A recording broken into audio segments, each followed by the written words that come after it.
the Benchwarmers podcast. I should have hit record like 15 minutes ago, so y'all could have indulged yourselves into our little Conspiracast.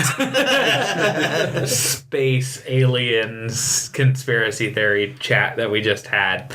But we do talk sports, and I didn't want to hit record until we started talking sports. Like the Monstars. Here we go. Back to it. Jordan, watch out. No,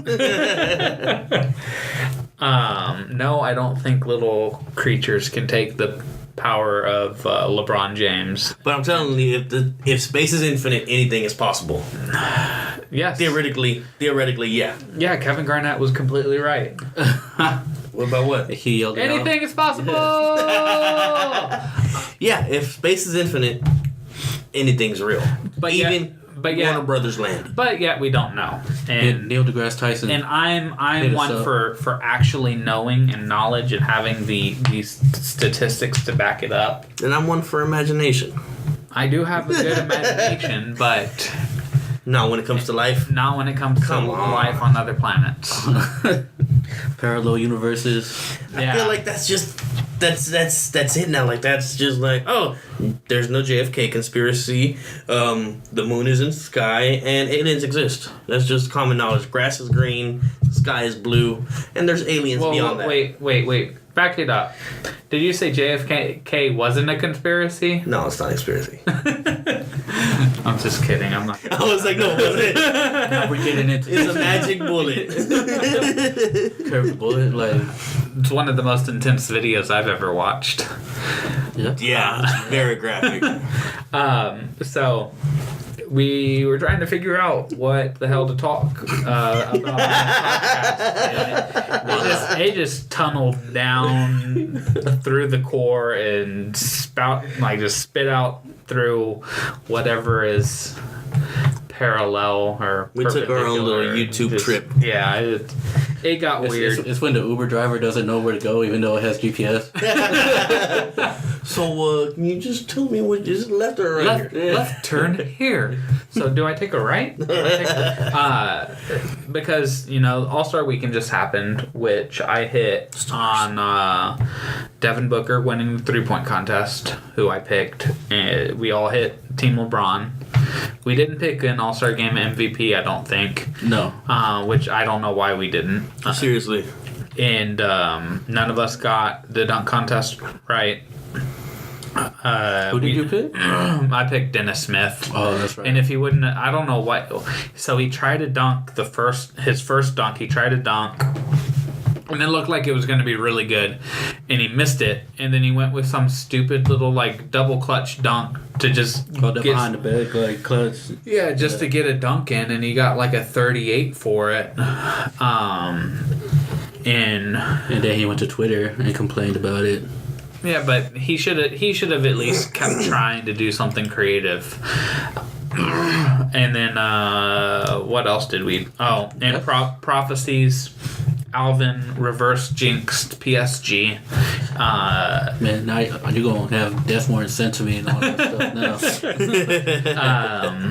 I hit mine because it was pretty easy to pick 5 top 10 losing teams losing. It's not safe. There's no. I was listening to One Shining podcast, Mark Titus and Tate Frazier on the Ringer Podcast Network. Little plug for them. And they were talking about how this is, one of the few years where you get to this point of the season and you look at the top 25 and you're like, fuck it. I don't know. Just put all the teams on a wall and throw a dart at it, and whoever hits it, pick them, because you don't know. Like, even a team like OU, who's struggling, they've lost 4 in a row, and Trae Young fell back to earth. That's horrible. If he gets hot again and they get on a roll, they can win it, and they're not even in the top 25 right now. But then you got the teams like Michigan that's on a win streak. Man, they have Abdul Rahman. That dude can ball. Yeah. And Mo Wagner. he can light it up too. So there's so many different like the legit teams, like elite teams that are always in it, like in the top 5. Like Duke out is the top 10. Duke is dealing with Marvin Bagley being hurt. Their defense is garbage. Villanova might be the best team in college basketball. But even they could lose on any given day. So and then North Carolina, their defense is like trash one game, and then it's like real good the next. Yeah, and the Big 12, who started out the season as probably being the deepest conference. Teams like Baylor choked. UT's dealt with a bunch of issues, but they have one of the best big men in the country. Texas Tech is the best team maybe in the Big 12 with Kansas. I think best defensive team in the Big 12 for sure. It's them in West Virginia. Yeah, because both, and then you have like teams in the Pac-12. Arizona, I guess, is the best team in the Pac-12. The Pac-12 are having their kind of issues, I think, in college basketball right now, because you don't see the UCLA's, you don't see USC. Arizona State cracked the top 25. Washington State, Stanford, like Oregon's not the same team now because they lost so many people over the last couple of years. But there's a number of teams, even like mid-majors. Cincinnati they just had their 39 game home win streak snapped, but they were up to 5 in the country. It's kind of a weird thing with college basketball. So it's not, to me, it wasn't really surprising to see 5 top 10 teams lose last week. I should have bumped my prophecy up to more. But you know, I kind of wanted to be right on a prophecy. And then Andrew, what was yours again? Oh, I'm sorry, I got lost in conspiracies. The All-Star game hitting 400 points. Oh, that's right. That was Hey, that was a closer game than I thought it would be. There's a lot lower scoring than I thought. Yeah. Neither team hit 150, so we made progress there. But what are your thoughts on chemtrails? What? What? You don't know what chemtrails are? Chemtrails? Yeah, chemtrails. No. Okay, never mind. We'll talk about it. We'll talk about it later. Is this more conspiracy theory talk? Yeah. I totally went to like Kim Cantrell or whoever did Hit 'Em Up. You remember that song? Yeah. Oh, Blue man. Cantrell. Blue Cantrell. And since we're in this middle ground part of All-Star game just ended, no football, major leagues just got to spring training, or at least starting to practice. NHL is still going on and inching closer to the playoffs.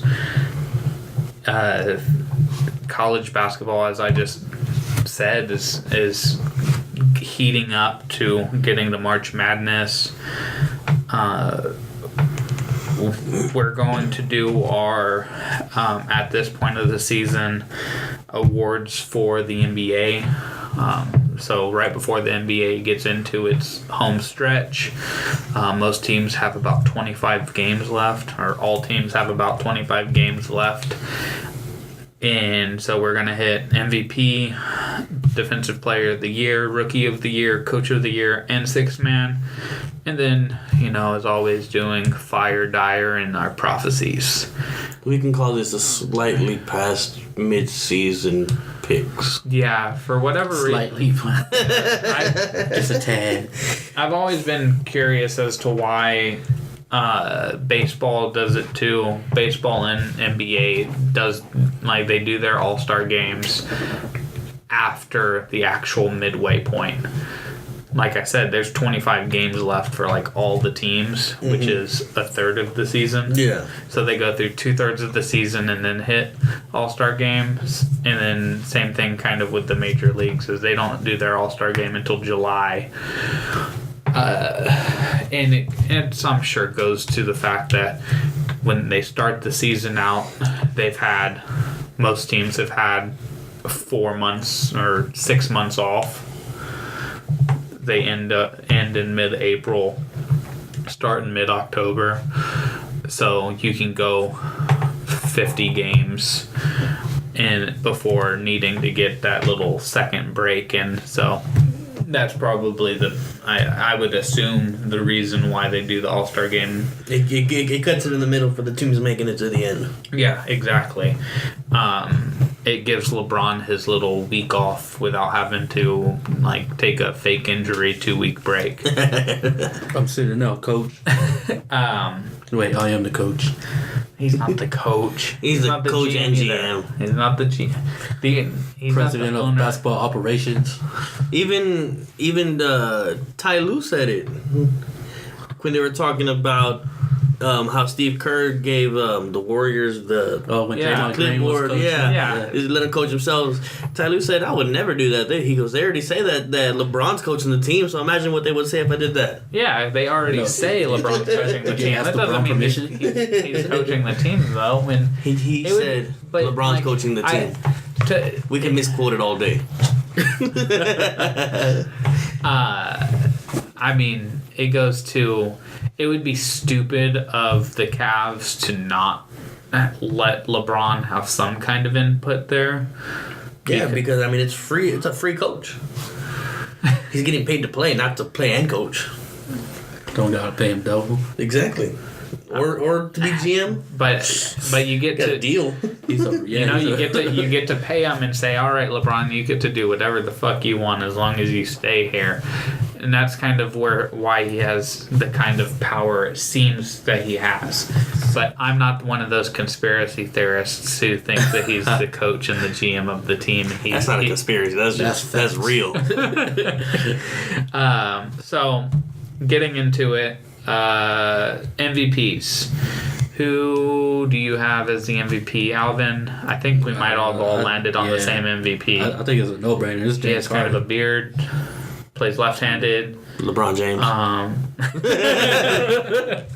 I think we all came up with James Harden. Took his game from the Manu Ginobili playbook and was like, "Hey, look, I'm more athletic than you. Let's see what this will do." Till they got blocked in the playoffs last year. I mean, 39-9-5 right now, and leading the league in player efficiency rating. Rockets are number 1 in the West. Number 1 in the league, I think. Also, they're number 1 in the league. They're like 44-13.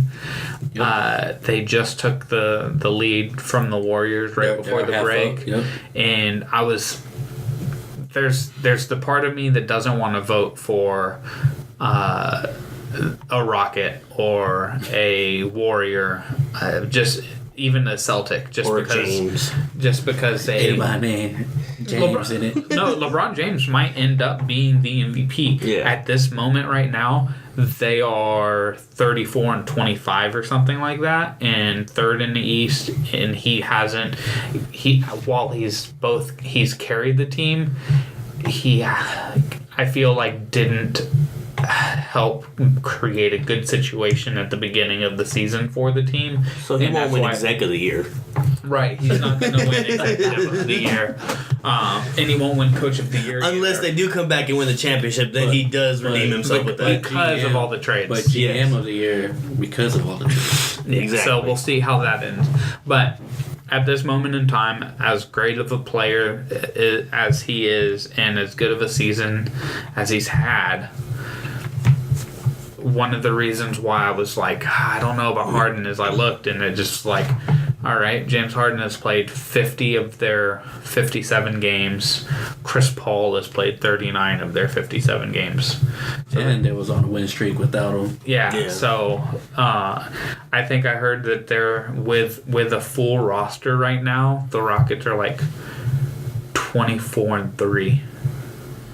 Something crazy like that. Yeah. So James Harden has been the catalyst for him, and yeah, I think he's our MVP right now, and I don't think that right now there should be any debate. He doesn't have to worry about Westbrook stealing the MVP this time. One sleeper dark horse that I will say is somebody who is the person that I said early in the season as my dark horse MVP. My way too early MVP was Damian Lillard, because if Portland can continue on the run they've had and he can put up the numbers that he's put up, He put up that 40-plus game against the Warriors. I don't think they're getting the airtime.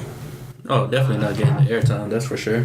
they're not. But I would say if they could get into that 5th seed and Damian Lillard continues on what he's doing right now, and this will go to a little foresight, what I'm going to bring up here in a couple minutes, which is probably about 10 minutes. If he continues on his run right now and Portland gets into that spot, I think you might see Damian Lillard in that like 2nd or 3rd MVP spot. He might not get to win it because he wasn't leading his team to the record that James Harden did. But we saw last year that if you put up numbers and you're the catalyst, you can win MVP as the 6th seed. Yeah, it's no longer the best player on the best team. Yeah. So I'm happy to see that was the case last year, even though it could have gone to Harden last year too. But Or Kawhi. Just have to throw that in there. It can go to LeBron every year. Yeah. But that's our MVP. Defensive Player of the Year got interesting when Andre Roberson went down, because I think he was a clear favorite to win it because of the fact that when they had their big 3, Westbrook, George, Anthony, and then Steven Adams on the court. That's 4. Well, they had the big 3 plus Adams. Carry the 1 minus the 2. When those 4 had Roberson on the court, they were allowing like 96 points per 100 possessions.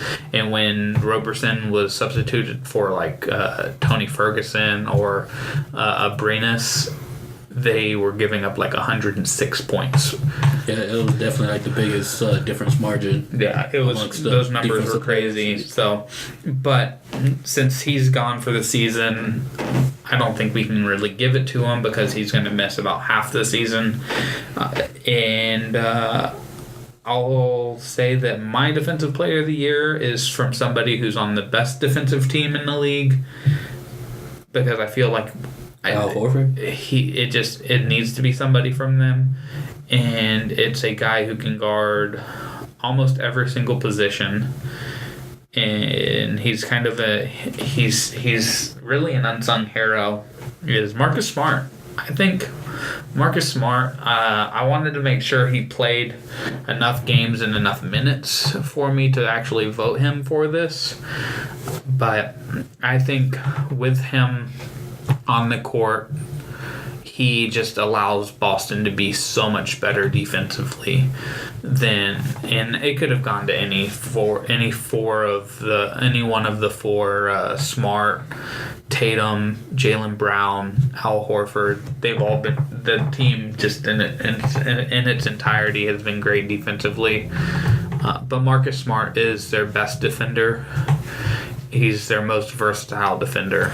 Yeah, you don't think Al Horford is playing better defensively than him this year? It's hard to judge who's playing better defensively when you're talking about somebody who's guarding the perimeter as to the interior. Because I wanted to go Andre Drummond just because he has the sheer best defensive numbers, and Detroit's the 10th best defensive efficiency team. But it's hard to categorize who is the best player when Al Horford is, I guess he can guard out on the perimeter, but he's not, a Draymond or Kawhi, like a guy who will get block shots, steals, and guard, the point guard to power forward. and that's why I leaned Marcus Smart. I couldn't really pinpoint who I wanted to give it to on the Celtics, and just for the fact that he averages like a steal and a half a game, half a block a game, and he can guard opposing point guards. He can guard 2 3s, and he can even hold his own as far as just strength goes with some 4s. He gives up the size, but he's somebody who's integral to their success defensively. And it's just, to me, it was hard because there's so many worthy candidates right now, and just trying to gloss over the numbers. I couldn't really pinpoint the guy, so I went with Marcus Smart. Alvin, who's your defensive player of the year?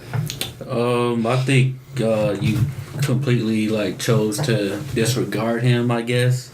But I think he's like the clear cut favorite right now, and I actually think it's Kevin Durant that's defensive player of the year. They got better numbers when he's on the floor and Draymond Green is on the bench than when they do have Draymond Green on the floor and Durant is on the bench. And his numbers in the paint is like 58% better than the likes of Steven Adams, Andre Drummond, and those bigs that that could block shots in the paint. Well, so and he's averaging 2 blocks. The hard part for the Kevin Durant argument for me is defensive numbers get skewed.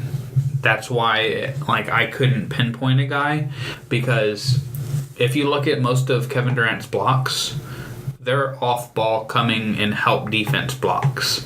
A lot of these, he doesn't guard a center. He guards a guy he guards Kawhi and LeBron, and then he guards guys smaller than him. Well, you talk about somebody that could guard 1 through 5. He could guard 1 through 5. I can't. I don't. He can guard 1 through 4. He can guard 1 through 4. He can't guard a back to the basket guy, because when they go back to the basket, well, not like a Steven Adams. When they go back to the basket, he goes back to the ground. When not using Steven Adams, because that dude is ridiculously strong, but using kind of your average strength big man, when he gets switched onto LaMarcus and LaMarcus backs him down, what did the Warriors do? They double, because Kevin Durant can't guard LaMarcus Aldridge in the post. So when Draymond Green can guard LaMarcus Aldridge in the post, Kevin Durant can't. Kevin Durant's quicker and longer and more athletic than Draymond Green. But this is why I say the defensive numbers can be skewed to make it look like he's having a great defensive year and he's having his best defensive year. But it's the same reason why I don't look at steals per game as, are you a good defender? Because you see guys like Steve Nash lead the league in steals per game. Steph Curry leads the league in steals per game.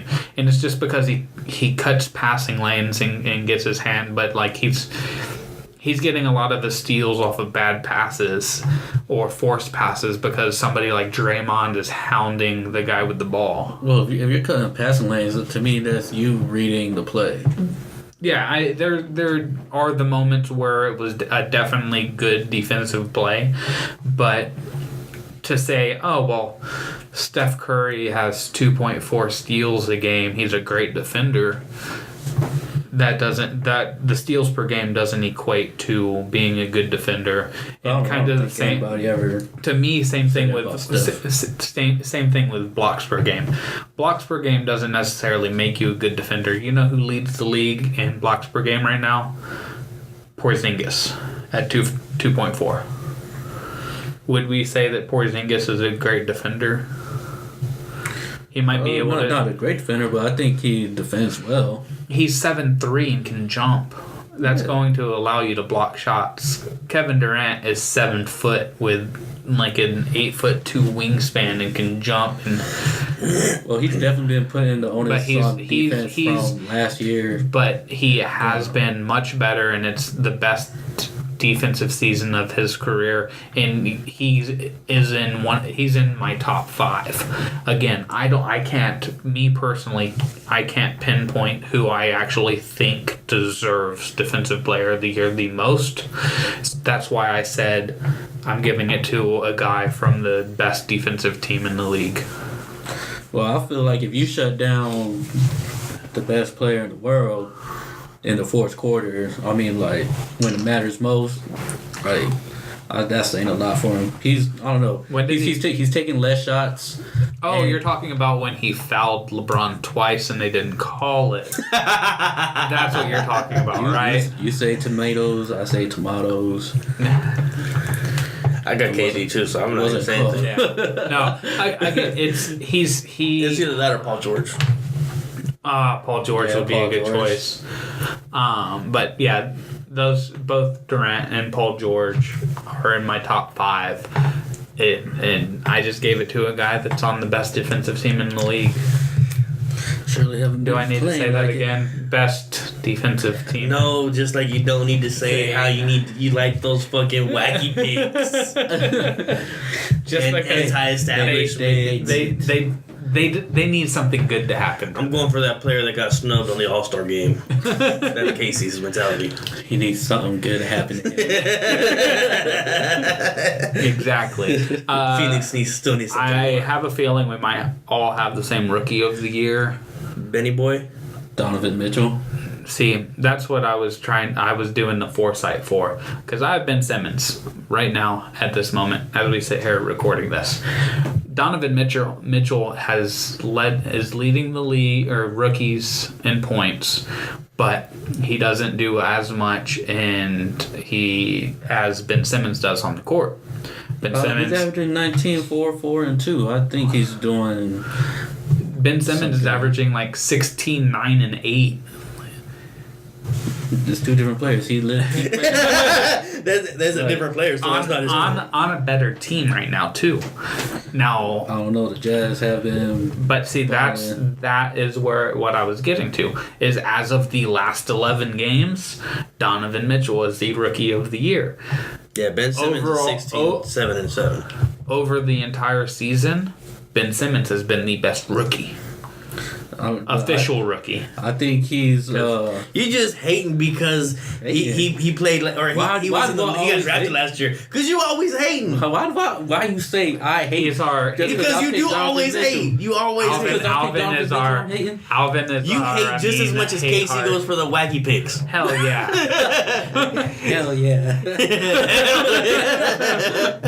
I feel like Alvin is our hate hard El Hassan. Yeah, you just like to hate hard. Hate. Dog, you always hate. Just because I picked Donovan Mitchell I felt like the past 11 games. He leapfrogged Ben Simmons. Last 11 games, not 82 games. The way he's played in the last 11 games, I felt he leapfrogged Ben Simmons. No.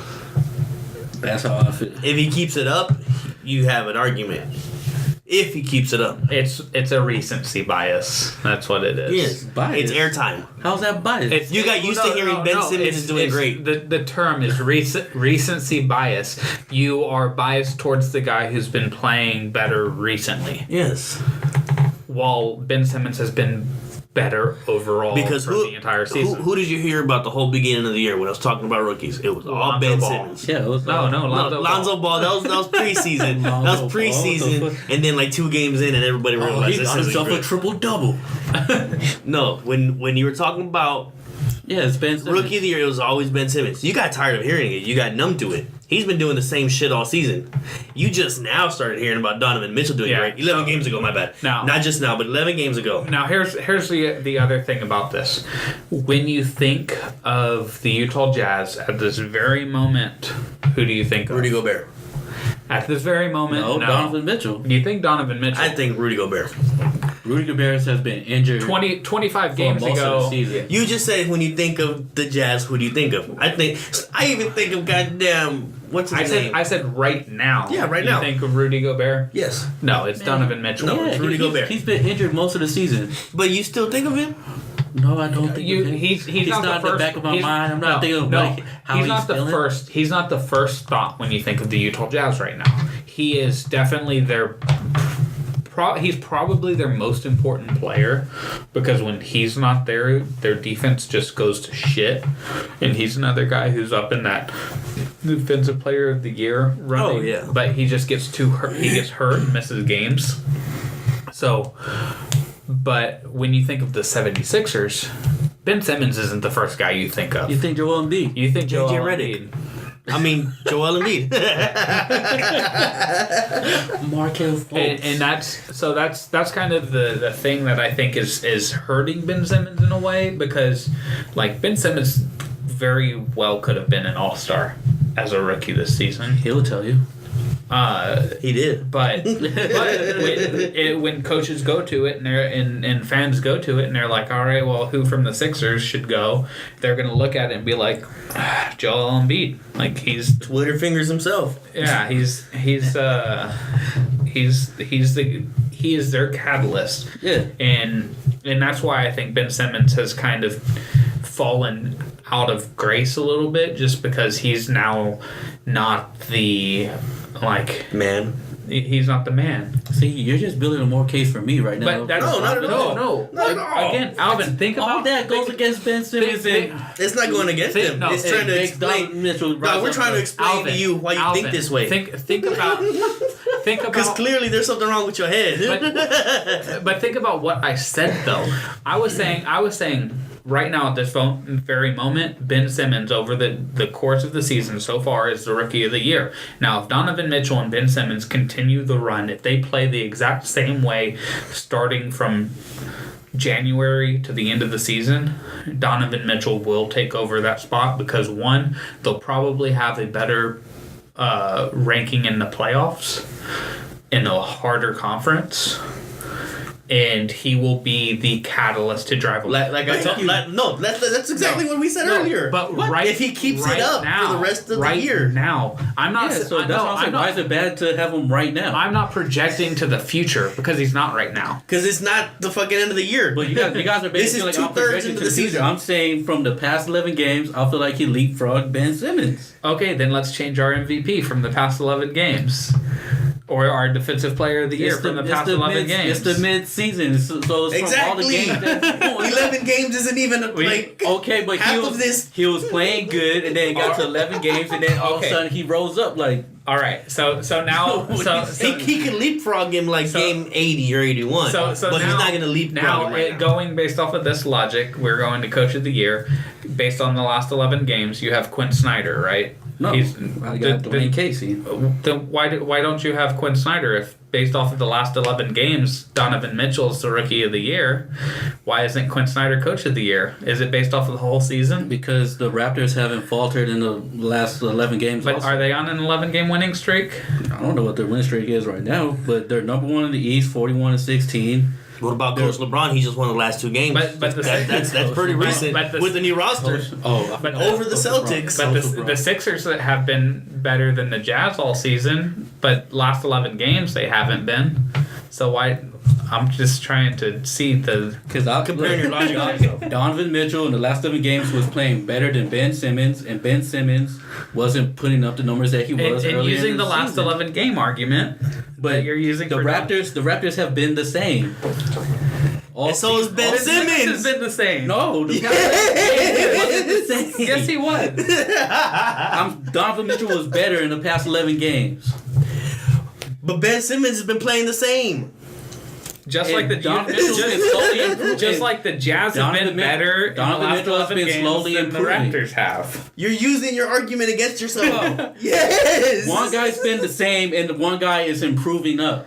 And one team has been the same, and one team is improving up. And I feel like they haven't the Jazz have not caught up to the Raptors. And I don't think Donovan Mitchell has caught up to Ben Simmons right. yet. See, that's all y'all had to say. We said that 5 minutes ago. You got to say, like, how can you pick Donovan Mitchell when Ben Simmons has been playing the same? Yes. And he's like, but the last 11 games he's been playing better, but he's been the same. Like, I feel like this is what y'all do to me when y'all try to push me on the Tom Brady rant. Because Tom Brady's better than Peyton Manning. That's obvious, because though. all we're doing is just trying to get Alvin heated on this. Because I don't think he understands that. Like, we agreed, like, if Donovan Mitchell keeps this way till the end of the season, then you can do it. When you're writing your votes at the end of the year, that's when it makes more sense. Not 11 games into improvement. What? Yes, because you're not predicting it. I mean, you can't predict what's going to happen the rest of the season. I know, but I'm not predicting. You're basing it off 11 games. Hold on. Last 11 games. Points. I'm just going to read this one by one with points, assists, and rebounds. Got to make sure I have my numbers right. Ben Simmons, last 11 games, has scored 19, 21, 22, 16, 24, 20, 10, 15, 10, 14, 13, 18. So he's averaging right around probably 15 a game. Assists in the last 11 games. He has had 14, 7, 7, 5, 7, 5, 6, 8, 8, 10, 6, 10. About 10. So About averaging 7. about 7 or 8. Yeah, where he's at right now? Rebounds. What was it? 16, Again, 7? this is just going to the 7. fact that he hasn't wavered in the last 11 games. Rebounds, last 11 games. 17, 5, 4, 6, 2, 6, 11, 6, 9, 5, 6, 12. So Like averaging 7. about 6 or 7. Yeah, like what he is right now. Over the entire season, in the last 11 games, those are the same numbers. So he hasn't wavered. He's been great the entire season. Where Donovan Mitchell was like, he's better than what we thought he was going to be, and then all of a sudden he blew up the last 11 games, averaging 23 a game. So because of that, I can't say he's my midway rookie of the year. You can say that. We're saying you shouldn't. we're saying you're wrong. We're saying use your head. Stop hating so much. I gave Ben Simmons props. That's all we're saying is the last 11 games isn't enough to put Donovan Mitchell over the edge right now for Ben Simmons. For me, we're saying open your eyes and look past 11 games. Essentially. All right. So you have Dwayne Casey. Yes. Raptors, best team in the East. Third best team in the league by, I think, a game behind the Golden State. Best offensive team in the league right now. Which, going into the season when everybody was like, hey, DeMar DeRozan is going to start shooting more threes, everybody, ran for cover. They did not know what was going to happen with that. And it's worked out really well for them. And, I mean, they're still a pretty good defensive team. But come playoff time, as long as, hopefully, Kyle Lowry and DeMar DeRozan don't wet the bed. I feel like they need end the season as number one just to have that confidence. I think they're a team that needs to. I think they were a team that needed to try to get a guy like Kelly Oubre or Lou Williams. They needed to get, or even Tyreek Evans. Yeah, they needed to get somebody to come off as their 6th or 7th man that can just light it up for 22. I don't know who that is for them right now. Andrew, Alvin picked Dwayne Casey. Who do you have as coach of the year? I got Greg Popovich. Duh. Yeah. I mean, come on. That's the wrong choice. That trophy sits on his desk. Head. Oh no, I don't want to sound like I'm hating. You always hate. No, just like Alvin was wrong on Donovan Mitchell.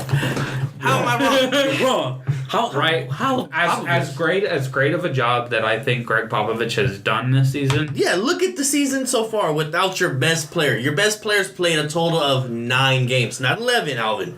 I don't 9 games. How many has LaMarcus played?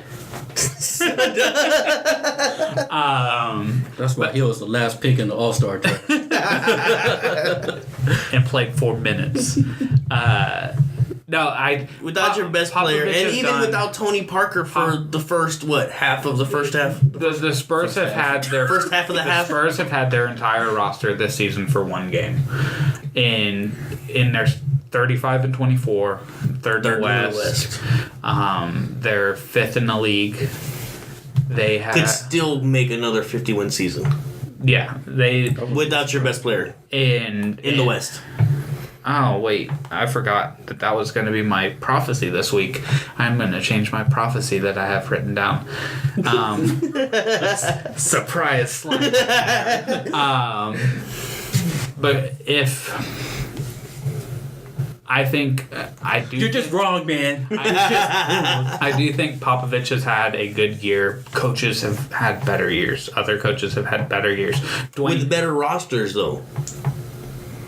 There's no way to tell who. I think the Spurs have one of the best rosters, 1 through 15 in the league. I would say that their roster. But when you're missing your one, it doesn't matter. That's a lot. Not with the Spurs. You can go every team. Well, understand. You're missing your 2-time Defensive Player of the Year, who's won a Finals MVP, yes. who's been contending for an MVP, who's expected to win an MVP. Do you this year. remember when we did a Spurs season preview? Who I said the most important Spur this season was? No, I don't. LaMarcus Aldridge. Okay. Yeah, he started off hot without Kawhi Leonard. That's why you guys were so good. You know why? Because Pop learned how to coach him. Because he went and crying. he admitted where he went wrong. Yes. And he improved his coaching to better suit the player. That goes hand in hand. Because just went crying to his office. But still, like that's what coaches do. That goes hand in hand to Coach the brought point out that I the was best trying of to it. make is yes, Popovich has adapted to all the injuries that he's had to deal with. Missing DeJounte and Tony against the Warriors just a few games ago, as well as Rudy and Kawhi, and still holding their own for the first half. And if they would have made some shots, like they had a lot of open threes. The Warriors blew them out points wise, but if the Spurs would have actually made some shots there, that game would have been a lot closer, and the Spurs might have even snuck one out. That's really been the Spurs' biggest weakness as of late, is Patty's been cold. Brent Forbes has been cold. Bertans got cold. Danny Green has been probably our most consistent offensive player outside LaMarcus. But yeah, imagine if we were to throw Kawhi in there. That could equate to what? Maybe another 10 wins? Maybe 5 wins? I would probably say 6 or 7 wins. Yeah. And then I would have him up as coach of the year. You can only do so much as with what you have, and that's why I don't think. And that's why I'm saying he's made the best with what he has. Like you can't really expect much more than that without Kawhi. On the same end, like there are other coaches who have their teams in the playoffs with a worse roster. Because I would say Detroit's roster is worse than the Spurs. Yeah, they've had their number one guy at the time, Andre Drummond. They just signed or traded for Blake, but so like they had their number one guy all season. But overall, their roster is a lot weaker, and they were in the playoffs and they started off as one of the best teams in the league. And but so I mean, anybody who else is in the playoffs right now? Like you could pick any 8. You could pick either 8 seed. They're in the playoffs. Yeah. But, like, compare who's third in the East. Is it the Cavs? Cavs. I mean, that's not... You can't really sample that because it's still fresh. Yeah. It's... But who's behind them? Washington? Washington, yes. Yeah. So compare Washington to the Spurs right now. I think Washington has a worse overall roster. Really? Because their bench is garbage. But that starting core is Wall's good enough to hold them. Wall, Beal, well, who else? Otto Porter. But I'm saying Gortat, Kelly Oubre. But it goes to the fact that, all right, you look at, so just taking the top 3 in the West, we have Golden State, we have Houston, and we have the Spurs. Look at the entirety of the roster. The Spurs have a better roster than Golden State does, 1 through 15, and they have 2 through 15. We're missing one. We're including Kawhi in this. We're missing the one.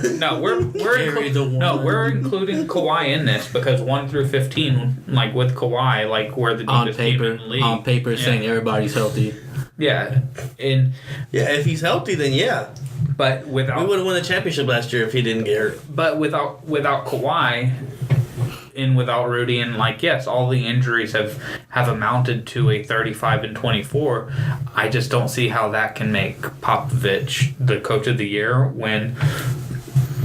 I mean, honestly, watching every Spurs game, the Spurs should probably be 43 and 16. With Kawhi or without Kawhi? Without Kawhi. Well, then with Kawhi, they'd be fucking undefeated. with Kawhi, like just like there are a lot of games that just missed shots and weird roster management and some of the things that Pop did kind of lost games. Like Pop doesn't take shots. He doesn't. He missed shots don't count. Only at parties. No, well I'm saying players missing the shots, and then some of the things that the roster wise Pop has done. He's lost games on purpose pretty much just by the benching and resting of players. That's coaching, dude. That's good coaching. But he lost games because he rested players. And yes, while that is in our eyes in the long run a good coaching decision because we've seen how it works for the because Spurs, the season's just now starting. It doesn't put him as the coach of the year. Not yet. We'll disagree. If we're gonna call this the reality check episode. But shut up, 11 games. and you might as well just put LeBron James as your MVP if you're gonna use that logic. It was right there. It's crossed out though because I forgot about James Harden. All right, now y'all are gonna have to hear me out because I hate to do this. Oh no. My coach of the year. Don't you dare say D'Antoni. Is Mike D'Antoni. Oh. and I said, hear me out here. One, at this moment, one, best record in the league. Two, how often was he criticized before the season started for how is this roster going to work together? How is he going to manage Chris Paul and James Harden together? I'm pretty together? sure somebody in this room was saying it wasn't going to work. Was it me? It wasn't me. I didn't say that. I said you got to see how it's going to play out. I said there's only one ball. I think, that was a criticism. Is like, how is this going to work? And they are shattering offensive records. Now, granted, D'Antoni pretty much just rolled the ball out and said, hey, shoot every three. Every three. That's you see this half of the court? This is where we score. Stay there. But they're good defensively this year, too. They're better. I wouldn't say good. Yeah, they're better. They couldn't get much worse from last year. Yeah. James Harden just like, fuck. Yeah. Because now he got Chris Paul that's going to defend. Yeah. And he could just beat Steph Curry. Well, and so Harden has missed a few games. Chris Paul has missed 18, I think. They're still the best team in the league. They're two guys and a bunch of guys that they were like, you know what, you fit this They're glue mold. guys. Yeah, you fit this mold, and that's what a great coaching job I think D'Antoni has done. Is he goes, all right, well, Eric Gordon, this is what you can do. This is what you're going to stay doing. Don't focus on doing anything else other than playing defense, shooting threes, and making. Give James the ball. If you don't give James the ball, give it to Chris. And that's so. He'll give it to James. So using your Popovich point about how dare you use my point against me? LaMarcus Aldridge. We're missing the best player. You know how he learned how to coach LaMarcus Aldridge by just being. Oh, this is what you want to do. Go do it. I'm going to take a step back. I'm not going to coach you like I coached Tim Duncan. I'm going to coach you like you're LaMarcus Aldridge. D'Antoni has done that with this roster. He's not trying to say, hey, like Chris Paul, you're the point guard. Because he's got a coach at point guard. Does Greg Popovich not have a coach at point guard and Tony Parker? No. Tony Parker's coming off the bench. Tony Parker's sitting on the bench. Does he not have a... Tony Parker was hurt for a quarter of the season. But he still started, I think, 20 games. Yeah. And then he realized, I can't... Yeah. And then you don't bench your coaches.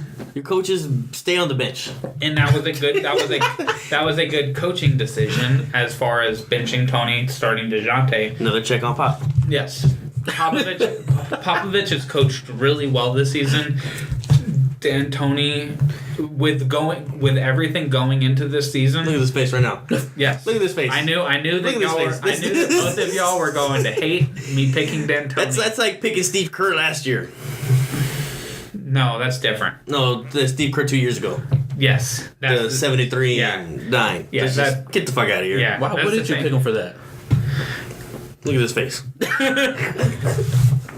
73 and 9. But D'Antoni has had to do, I think, a lot more coaching than that Kerr year. The 73 and 9 Kerr year.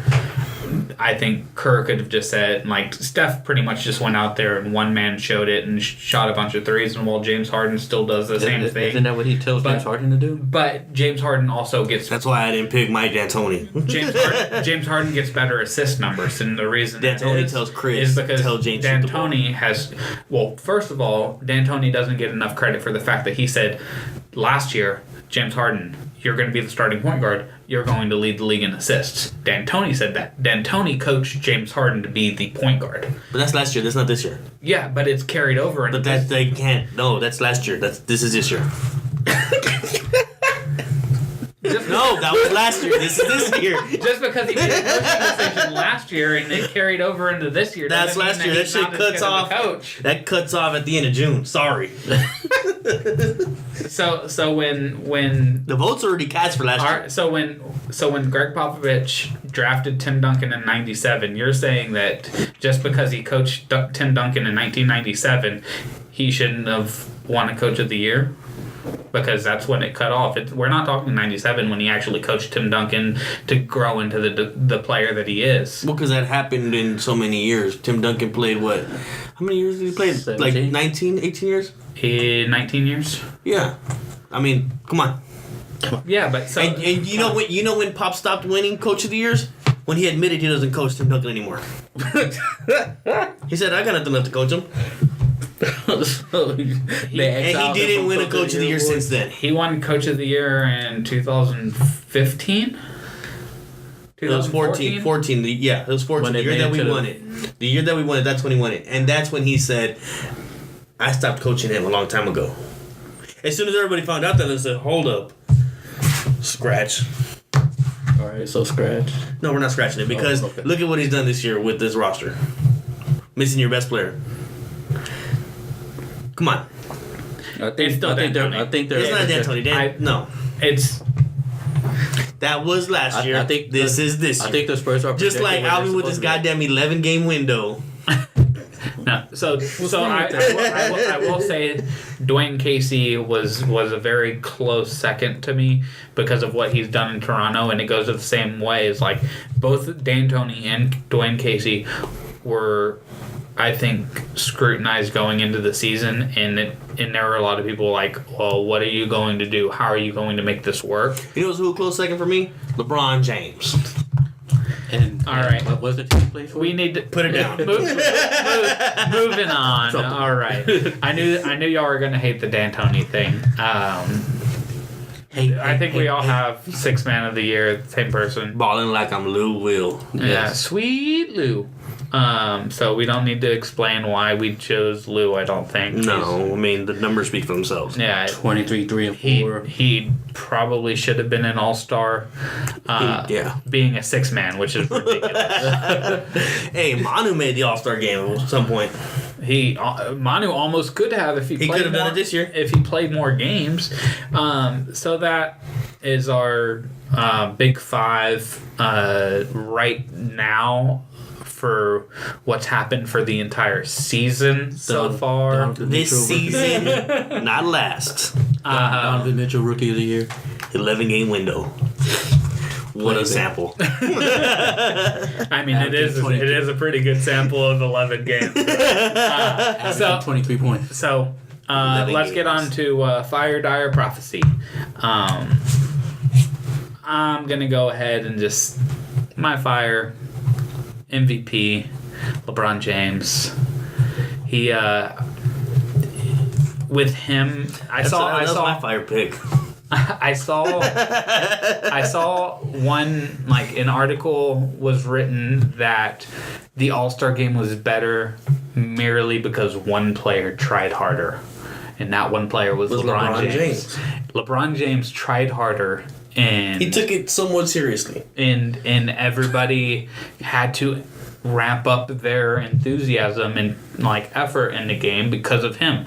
And there are very few players in NBA history, I think, that when they actually tried in a game, everybody else was like, oh shit, now I have to try. Like Michael, Magic, Bird, like when those guys were like, no, we're taking this seriously, everybody was like, oh fuck, we have to take this seriously. Yeah, and that's what happened. Because had LeBron not been at the All-Star game this year, I don't think it would have been any better, even though they did the new pick process.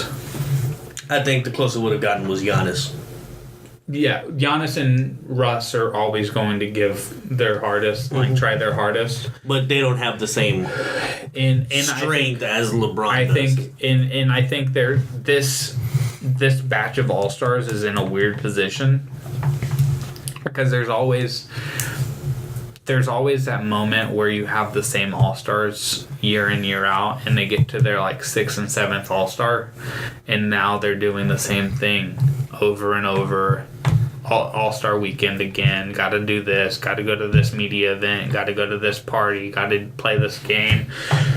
And so I feel like the Kevin Durant's, the Steph Curry's, Klay Thompson's, the like Jimmy Butler, who made his second, I think, All-Star game. Play. He sat out, didn't he? Didn't he choose to? He chose to sit out. Like there are guys like that who have made a few All-Star games now. Anthony Davis. That they get to Boogie Cousins? They get to Boogie Cousins. I love that. When I saw he was wearing that jersey, I was like, that's so Anthony Davis. Just from seeing him at Kentucky, like he's always cared about his teammates. And I feel like all these guys who have made a few All-Star games, they get to the point where it's like, yeah, it's the same thing. But now LeBron he's in the twilight of his career. Like he just left his prime probably last year. It was his last year of his true prime, even though he's had one of his best seasons ever. And because he's Optimus Prime. God damn it. I'm going to stop recording now. And we're done. We'll see y'all later. But he's now at the point where he realizes, like, shit, how much longer am I going to play at this level to be an all-star and be able to compete with these guys? And so I feel like he's at that point where he knows that at the all-star game he's going to try. And I also think that there's that chip on his shoulder. One of the reasons why I picked LeBron, the team LeBron, is because LeBron's like, shit, I'm playing Team Steph. He has Draymond. He has Clay. Like, these are my biggest rivals. If I lose to them, I'm going to hear nothing but, like, I can't beat the Warriors. So he took KD. Now KD is property of LeBron James Incorporated. Yeah. He's actually represented by Maverick Carter now. Left Rock Nation. He signed the dotted line when they drafted him. And did you really have LeBron as your fire? Yeah, I did. Yeah, Team LeBron. Just you team LeBron? Just Team LeBron. Which is LeBron. Yeah. I love that on that last play, Steph wouldn't pass the ball to Clay. Clay is like ready, just, he's a few feet behind him. Like all three Warriors are like huddled up in the corner, and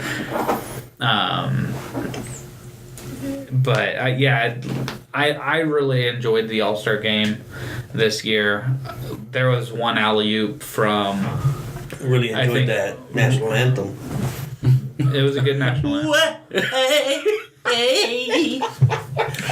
Would you? Land of the free.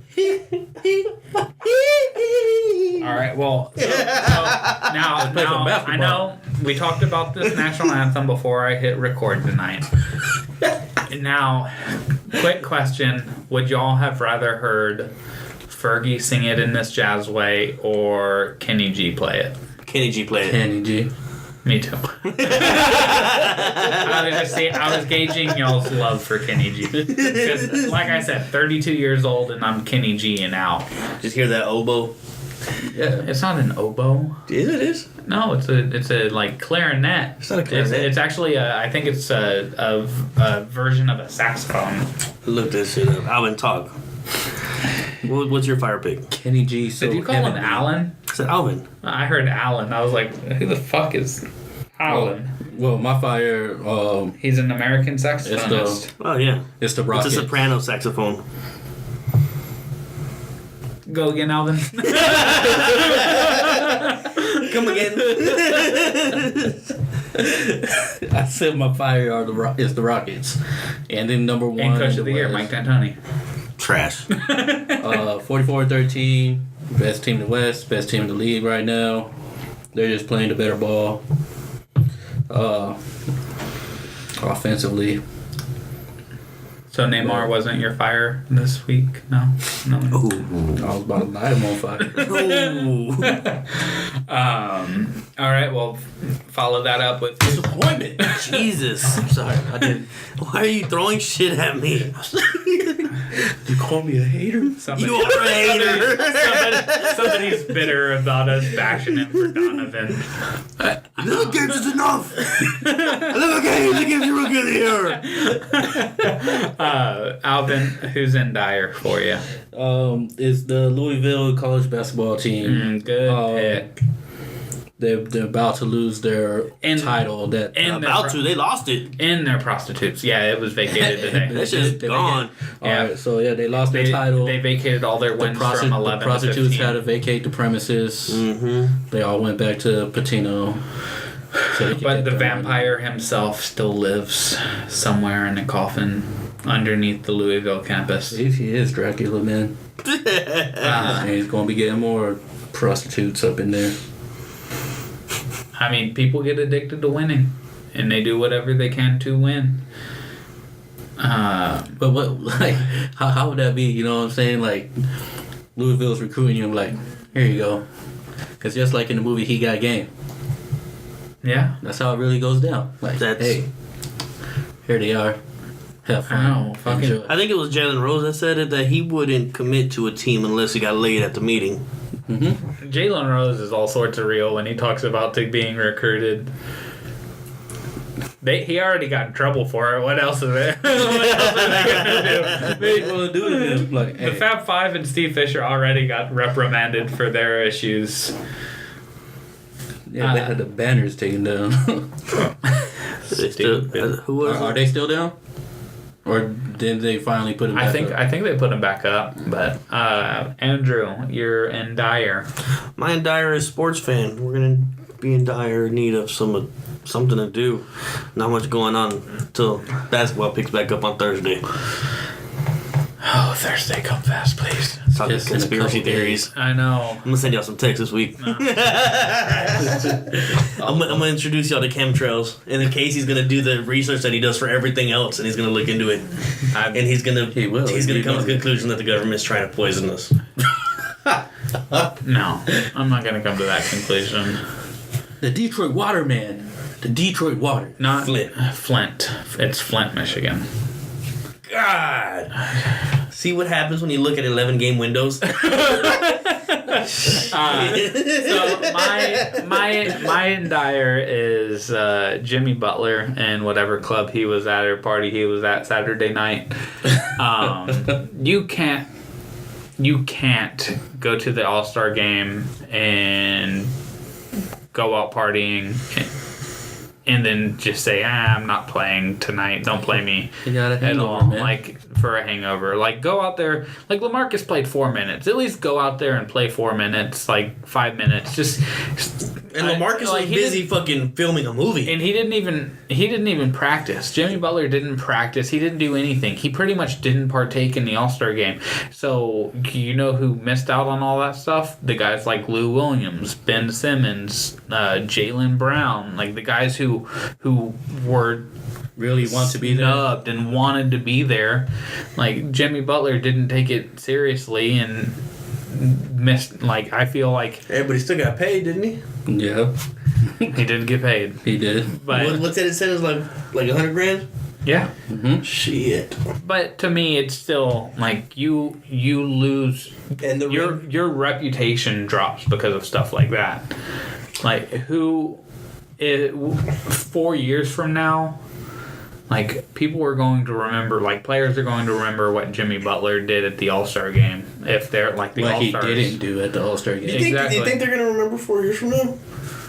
Oh yeah, he's gonna be synonymous in this. Yeah, Because when I bet they're gonna bring it Charles up. Barkley and Michael talk about the stuff that they did in an All-Star game in '89. They talk about it. and Jimmy Butler's still not gonna be the one to talk about it. Yeah, but And they still play. No, and they'll talk trash about if somebody didn't do something and they didn't play hard and they didn't give an effort and they took it for granted.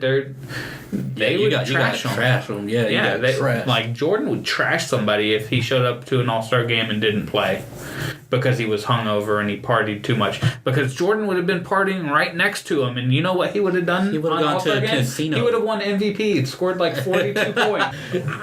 He'll go to a casino He would the be. night before. He would be betting on himself. Really quick, I want to make sure that I get his age correctly because Ooh, I'm Jimmy 27, you're 28, I think you're he's 43. 20. Man, why you old ass man. It's funny because we all know you're old, but now everybody else does too. I hate all y'all. All y'all. Old ass man. So he's 28. You hang out with them, that's weird. Now, all right, Jimmy Butler's 28 years old. I'm drinking whiskey right now. He's how old? 28. Can none of us go out, drink, and party, and then at least try to play basketball and try to make an appearance? Hell no. Especially when you're a Not professional. Hell no. Not Andrew.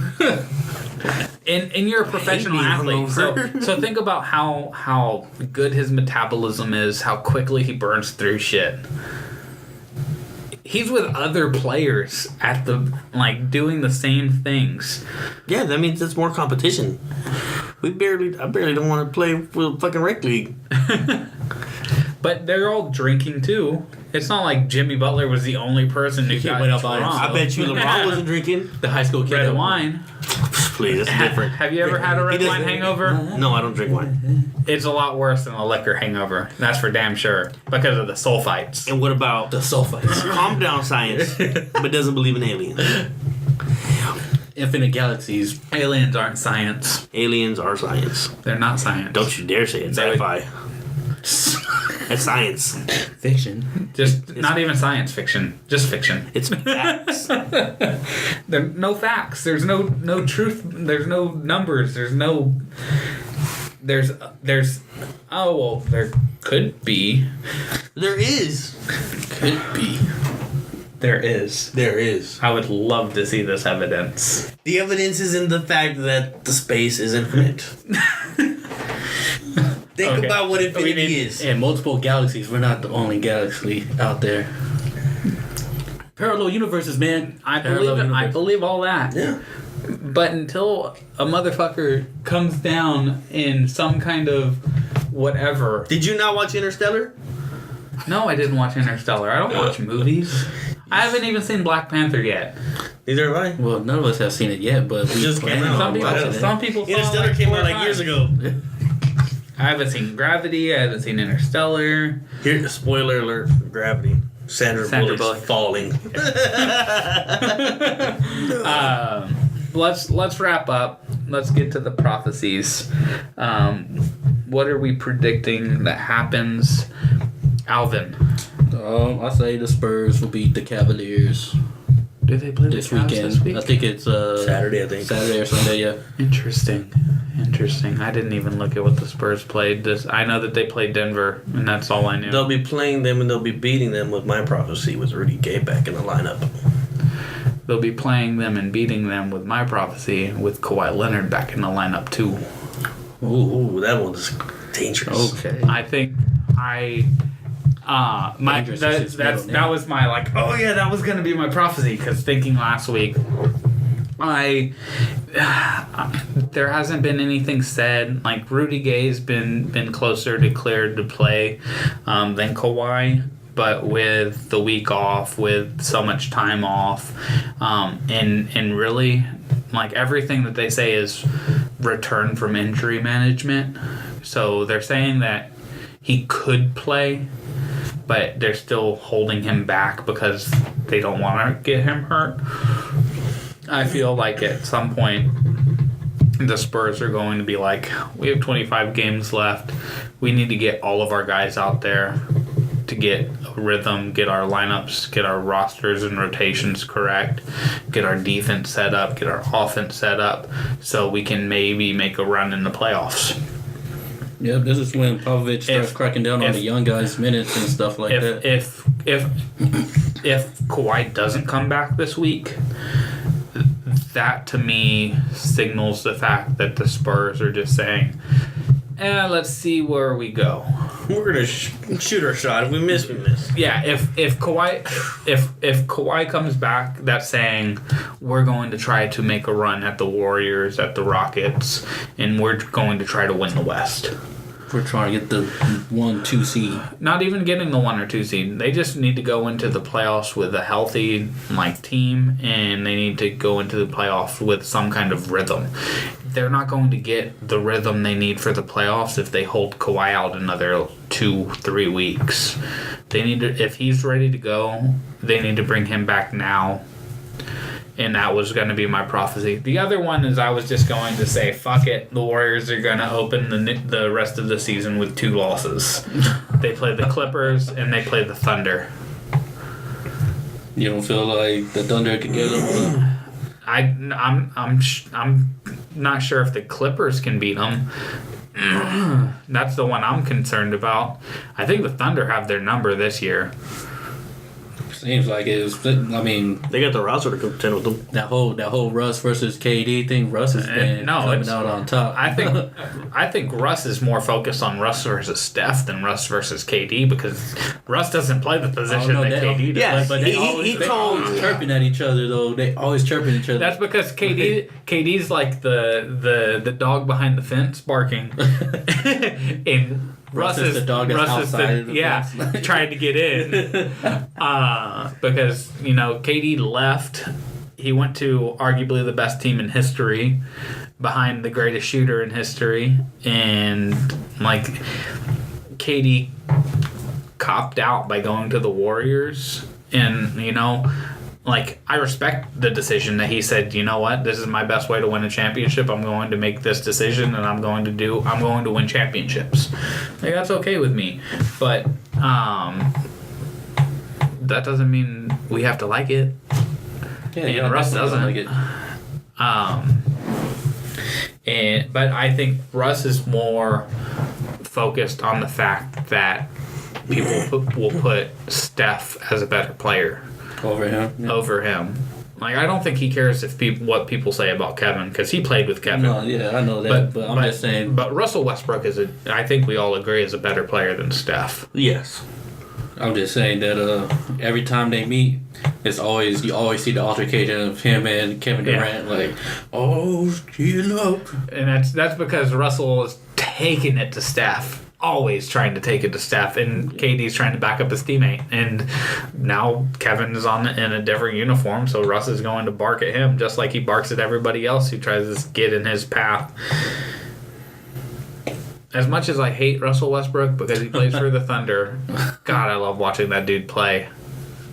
He always has heart. He reminds me of like Allen Iverson, always. Yeah, I always hated watching Kobe, but I always loved watching Kobe. Because hate watching Kobe, but you like his game. You like watching his game. Yeah, he was just... I respect his game. He was so good at what he did, and he was such a great player and such a great competitor that it's, I feel the same way about Dirk. God, I hate Dirk so much as a Spurs damn fadeaway. All those damn battles in the playoffs and off the 1 foot mm-hmm. in the Manu play and the Manu play again 2 times the Manu play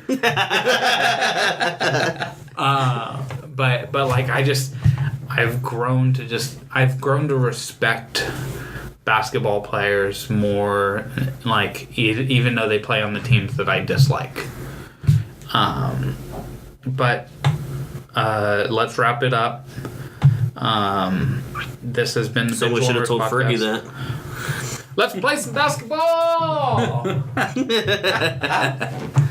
See y'all next week. Horrible. I'm Casey Coggins with Alvin Hebert We out of here. and Andrew Lara. 11-game window. I love it. 11 games We playing are better. fans of a different kind.